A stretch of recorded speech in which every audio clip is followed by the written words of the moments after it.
I can't believe it. I actually cannot believe it. Frames, animation, movement in My One Punch Man Season 3? Where was this? Where was this the last 7 episodes? Like, I'm not talking about like 30 seconds to even a minute of animation. I'm going to be completely blunt here.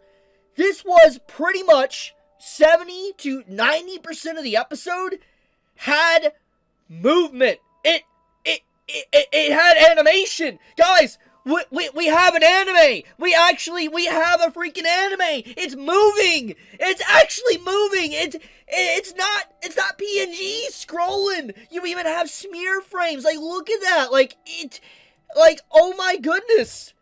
We actually have a glimmer of greatness. Okay, so we gotta talk about this, because I'm gonna be completely blunt. First off, just because this episode's good does not negate all the other episodes prior to this. Like, for instance, counting episode 1 to episode 7, it is still horrendous. And at this point in time, season 3 is still dog shit. It's not good. It's not. One good episode does not save an entire product that has already been pretty much 95% bad. Gonna be completely blunt there. But I will give credit where credit is due. And this episode was good. Now, to be completely blunt, was the animation art to the standard a lot of people expect from One Punch Man? No, I'm not talking about season 3. I'm talking about even season 2 level. It still doesn't reach season 2 level. But, and this is a big but, it actually is reaching to the average to a slightly above average level of quality, at least with this episode. And I think that one thing that this episode really does, besides the positives, is that it really outlines just how bad the previous 7 episodes were. I think that looking at the entirety, like if you go back now and you look at, let's say, episode 6, episode 7, 5, 4, 3, 2, 1, whatever, and you come back to this episode, and you click on a random moment in this episode, and you look at how there's actually, like, movement going on. You actually see characters being properly modeled. You see backgrounds looking kind of decent. It's not speed lines. You actually have movement here going on. You will look at this episode and be like, where was this? Where was this the last 7 weeks? And what's even crazier about this entire episode, because this is episode 8, the producer 2 weeks ago literally mentioned that keep your eyes peeled on episode 5 and episode 9.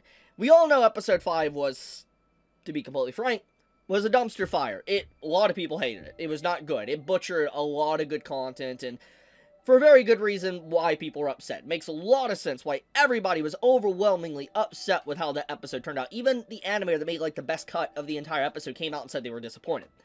The point here is that I don't know why the producer would go on record to say episode 5 and 9 is something to keep your eyes peeled on, and then they give us an episode like episode 8. Now, I'm going to be honest, once again, I don't think that this even reaches the leagues of any top 10, even top 20 episodes of One Punch Man. I don't think so. But it is still good. And like I said, credit where credit is due. And I think that in general, Flashy Flash here literally stole all the flashy animation. The craziest part is that, yes, I like Flashy Flash. He's a great character. An absolutely fun character. But when you factor in what we've gotten thus far, like, within the story, like, with some stuff with Tatsumaki, got some stuff with, like, episode 5, with Garo and all that, versus Orochi, it feels like, why go so far for a Flashy Flash episode, when you could have went even deeper and harder on the previous episodes? And I really don't know what's going on with the thought process here, because it's like, for one hand, this episode is good, but on the other, why this episode of all episodes? Because, let's be honest, it's a cool episode, but Flashy Flash isn't, like, probably a fan-favorite character to a lot of people. A lot of people are probably more interested in seeing what, you know, Tatsumaki's doing, what Garo's doing, what Orochi, and, you know, different characters like that. Even Puri Puri Prisoner. People really like those characters. And so when you see Flashy Flash on screen, it's like, why this character, why this episode of all episodes actually got movement? We have an anime. I don't know. I actually am just stunned by that one. I don't know what the thought process was in the boardroom, but here we are. Now, one thing I do want to say about this entire situation is that I feel like I am a person that has been beat so hard by the previous episodes of One Punch Man. Like, I have taken a beating so much because of how bad it is. I'm now willing to accept basically bottom of the barrel, just it's an anime animation. Like, that's literally where I think I and so many others are at right now, which is, obviously we've lowered the bar and our expectations basically rock bottom. But, I gotta admit, this is the first episode that actually exceeded my expectations. It raised the bar a little bit, and obviously the bar is in the abyss, but it raised the bar. Now, I got a few things I want to say.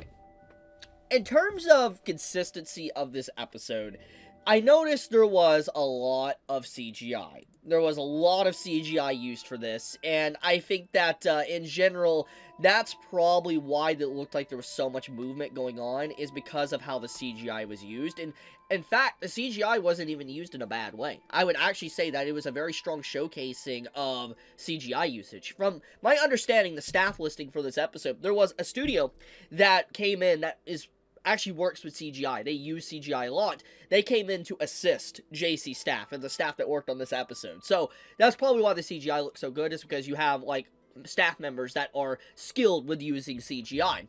But even with that being said, though, I do think that art quality-wise, it stayed roughly consistent. I could be wrong there. Within the days and hours, there's probably going to be things that people are going to notice that look very off, most likely, the art, there might be missing fingers, added fingers, there might be something that just looks outright atrocious that we might find out in a few days, and, oh man, I can't wait to crash out on that one. But I gotta say that if we got more episodes like this, I feel like a lot more people would be able to have a little bit more hopium and copium, and accept some of the issues that we have gotten from Season 3 thus far. Like, this is a sign things are improving. Now, does this save the anime? No. No, it does not. It doesn't. At this point, even if we were to have the next 4 episodes, like, okay, the next 4 episodes to have peak quality, and it reaches Season 2 level, I don't think it would save the anime. And the reason why I say that is because half the product, over half of the product, is already in the abyss. It's bad. Everybody's chopped it up and thrown it away. Like, they don't like it. And so when half of your product is bad, it doesn't mean it can really be saved anymore. At best now, what people could theoretically rate this, if all episodes are great after this point, people could rate it maybe a 7. I could see people rating it a 6 or a 7 at this point. And actually, speaking of ratings, I don't do this often, but I will give this episode a rating. An actual proper and fair rating. I think, out of everything we have witnessed from this season that is really bad, I would say that this episode, in general, is about probably, I want to say a 6 or a 6.5. Now, I know that's still low, but it's better than a 2. It's better than a 1. It's better than a 0. It is a massive improvement in my ratings of my other episodes, if I was to give out my ratings. I think that this is a massive step in the right direction, and if this is apparently a low priority episode for the staff, and episode 9, which is next week, is supposed to be the love, tears, and sweat for what they've been working on, I am curious to see how that turns out. Now, once again, even if that episode turns out to be 10 out of 10, amazing doesn't mean it saves the season. But I will give credit where credit is due if it is amazing. I hope the producer is right and they actually have been cooking, because we actually got an anime, folks. We actually have reached the point to where One Punch Man is no longer a PowerPoint presentation. It's no longer a slideshow with PNGs slid across the screen. We have characters walking, running, fighting even, properly talking and moving their weapons and stuff around. It's crazy. Like, wow. So, I'll leave it at that. I can't believe I'm even making this video, actually praising this episode. Like, I I did not expect to go into an episode, leave the episode, and actually have a lot more positive to say than negative. Like, yeah. Yeah. So, give it a watch. See how you guys feel. See if you like it. Be honest in the comments below. If you guys think I've rated it too low or too high, you know, be honest. I'm very curious to see what people think. But, like, if he, abusive lover, this is what One Punch Man Season 3 is to a lot of people. It's really abusive. It hurts us. It really does. But, anyways, be safe, stay healthy. I love you guys. Chibi out.